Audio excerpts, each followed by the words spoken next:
Lotus की गूंज अब दिल्ली में सुनाई दे रही है। आम आदमी पार्टी ने बीजेपी पर निशाना साधा है। इस सिलसिले में विधायकों की खरीद फरोख्त का आरोप लगाया है। टीआरएस के 4 विधायकों को पैसे की पेशकश का आरोप है।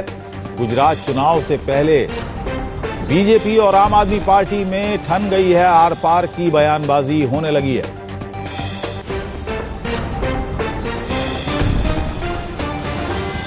पहले टीआरएस के नेताओं ने आरोप लगाया कि टीआरएस की सरकार को गिराने की कोशिश बीजेपी कर रही है। वहां पर लगभग 100 करोड़ की बात भी सामने आई कि विधायकों को खरीदने के लिए 100 करोड़ रुपए की पेशकश दी जा रही है। और मेरे सहयोगी मनोहर केसरी और जानकारी दे रहे हैं। मनोहर, ये तेलंगाना से चलकर दिल्ली आ चुका है ये पूरा विवाद, क्या कुछ कहा गया आज? देखिए, बिल्कुल टीआरएस के बाद जो है सो आम आदमी पार्टी ने कथित विधायकों के खरीद फरोख्त का आरोप लगाया है।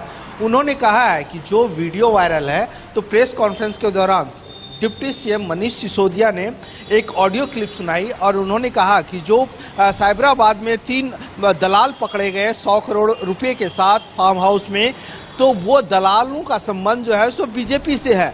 उन्होंने ऑडियो क्लिप के हवाले से उन्होंने कहा कि उस ऑडियो क्लिप में रामचंद्र जो दलाल है, जो पकड़े गए हैं, जिसको स्वामी कहा जाता है, उनकी आवाज है और उन्होंने अमित शाह और बीएल संतोष का नाम लिया है कि जो नंबर 2 के हैं बीजेपी में, उनसे हम मिलवाएंगे और उनसे बात कराएंगे। तो मनीष सिसोदिया ने सीधे तौर से कहा है कि 43 विधायकों को खरीद फरोख्त करने की कोशिश की गई है, जिस प्रकार से ऑडियो क्लिप में ये बयान है। तो न सिर्फ मनीष सिसोदिया बल्कि आतिशी दोनों ने मिलकर के कहा है कि सीबीआई इस मामले की जांच करे कि क्या जिस शाह का नाम लिया जा रहा है, जिस नंबर 2 के नेता का नाम लिया जा रहा है, वो वही अमित शाह केंद्रीय गृह मंत्री हैं। अगर वही हैं और बीएल संतोष बीजेपी के संगठन मंत्री हैं, तो उनके खिलाफ कार्रवाई हो और अमित शाह इस्तीफा दें और उन्हें गिरफ्तार किया जाए। इस तरह के आरोप लगाया है और साथ में उन्होंने कहा है कि 8 राज्यों में बीजेपी ने ऑपरेशन लोटस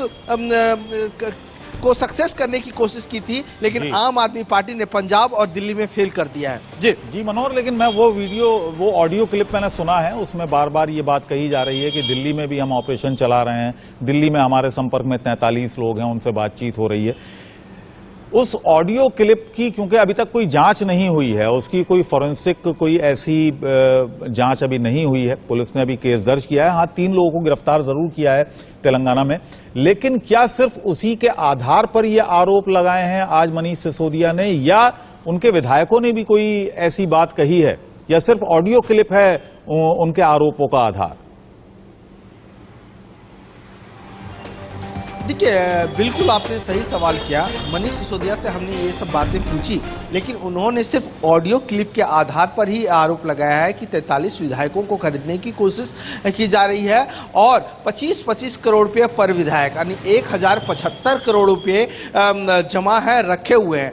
तो ऐसे में मनीष सिसोदिया और आतिशी ने कहा कि अगर 1075 करोड़ रुपया अगर कहीं पर इकट्ठा है, तो ईडी क्यों नहीं जांच करता, सीबीआई क्यों नहीं छापेमारी कर रही है, ईडी क्यों नहीं छापेमारी कर रही है? तो सिर्फ इसका आधार ऑडियो क्लिप है और उन्होंने सीबीआई और ईडी से इसकी जांच की अभी सामने आ रहा है। अभी आप जिस प्रकार बैठक भी लिए, क्या जो पंडेर वाला जो मामला है, जहाँ पर ये मामला सामने आ रहा है कि स्टाम्प पर बेटियों को बेचने का मामला है, क्या है जानकारी जुटाई हुई? देखिए, जिस तरह से पंडेर का मामला पिछले 3-4 दिनों से सोशल मीडिया के माध्यम से आ रहा था, उसको देखकर तुरंत प्रभाव से हमने प्रसंज्ञान लिया, तथ्यात्मक रिपोर्ट चाहिए। और साथ ही साथ जिस तरह से अस्पताल का 2 बच्चों के वार्मर में हीट ज्यादा होने की वजह से बच्चों की डेथ का मामला आया, वो बहुत ही निंदनीय है।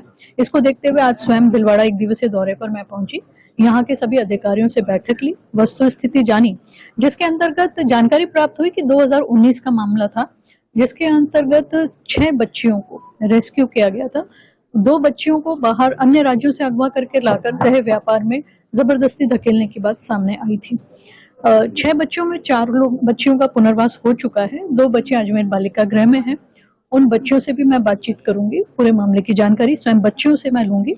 उसके साथ यहाँ के कलेक्टर महोदय ने पूरा विश्वास दिलाया है कि ऐसे मामले की पुनरावृत्ति नहीं होगी, परंतु फिर भी इस मामले को पुराना होते हुए नजरअंदाज नहीं करते हुए मैंने एसपी महोदय को तुरंत प्रभाव से दिशा निर्देश दिए हैं कि पूरे क्षेत्र की छानबीन की जाए, टीम लगाई जाए और बच्चियां कहीं और भी अभी इस तरह के देह व्यापार में तो लिप्त नहीं हैं।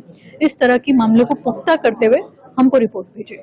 मामला गंभीर है मैम, क्योंकि राष्ट्रीय मानवाधिकार आयोग ने भी प्रसंज्ञान लिया है। राज्य महिला आयोग के साथ ही जो राष्ट्रीय महिला आयोग की टीम भी शायद आज भिलवाड़ा के अंदर है। तो कहीं न कहीं मैम मामला गंभीर है, लेकिन पुराना हो सकता है, लेकिन अभी भी कहीं कहीं ऐसे मामले आमने सामने आते रहते। तो क्या आपके द्वारा भी इसकी कोई जानकारी जुटाई जा रही है क्या? हाँ बिल्कुल, हमारे द्वारा भी इस तरह की जानकारी जुटाई जा रही है और यहाँ के जनप्रतिनिधियों द्वारा, यहाँ के स्थानीय निवासियों द्वारा भी हम अपनी जानकारी जुटा रहे हैं और ये पता कर रहे हैं कि जो यहाँ पर वस्तु स्थिति है उसके अलावा कुछ अलग बात तो नहीं है। इसकी जानकारी हम लोग ले रहे हैं, जैसे ही आएगी संजय। महात्मा गांधी चिकित्सालय में 18 महीने 2 बच्चों को झुलसने का मामला था, मौत भी हो गई, उस बारे में क्या आपने? जी बिल्कुल, देखिए पीएमओ साहब ने इसकी विस्तृत जानकारी दी है और ऐसा भरोसा दिलाया है कि जो भी इसमें लिप्त थे उनके साथ कठोर कार्रवाई की जाएगी और प्रथम दृष्टया जो भी कर्मचारी इसमें लिप्त पाए गए उनके उस चार्जशीट दे दी गई है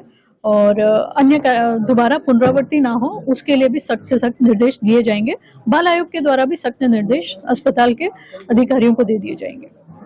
ये थे राष्ट्रीय बाल आयोग की अध्यक्षा संगीता बेनीवाल, जिन्होंने जो पंडेर वाले मामले के लेकर भी उन्होंने कहा कि हमारे स्तर पर भी और अधिक जानकारी जुटाई जाएगी। साथ ही महात्मा गांधी चिकित्सालय का जो मामला था इसके अंदर जो दोषी अधिकारी है उन पर भी कड़ी कार्रवाई की जाएगी। इंडिया न्यूज के लिए मैं भिलवाड़ा से प्रहलाद तेली।